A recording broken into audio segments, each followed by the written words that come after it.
jaalala daannaman kuufamne erga na barsiiste fudhattee waan maraa yaadannoo jaalala narratti dhiiste yaawwa jaalala daannaman kuufamne erga na barsiiste fudhattee waan maraa yaadannoo jaalala narratti dhiiste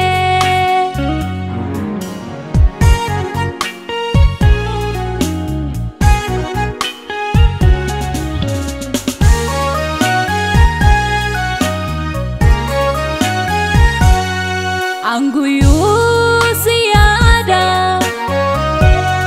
yaada keef jiraadhe yaadannoowwan keenya beekuu dagaadhe si sabjuu koon taate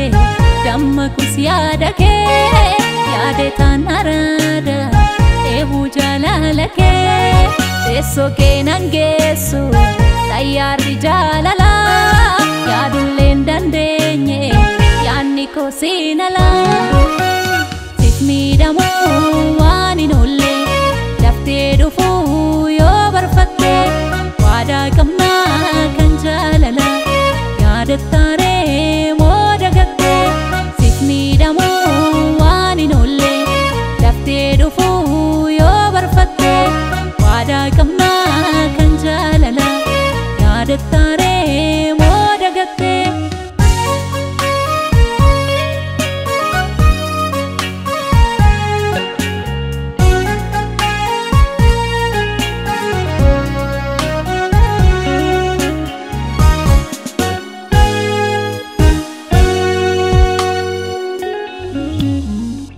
yaawwa jaalala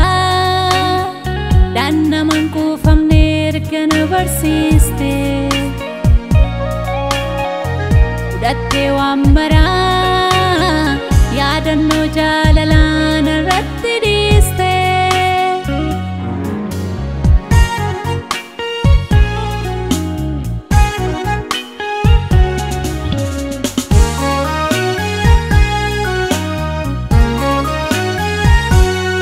siidaa yaadannoo kee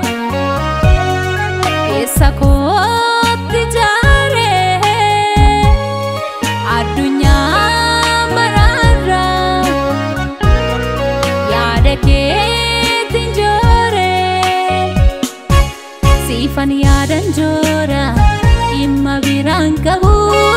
qalbeessuma yaada si yaaduun dadhabu eebuu kan na baastu siinan joortuu dhumaa yaadannoo kee baadhe yoom joorri koo dhumaa siif miidhamuu waan hin oolle daftee dhufuu yoo barfatte waadaa qabnaa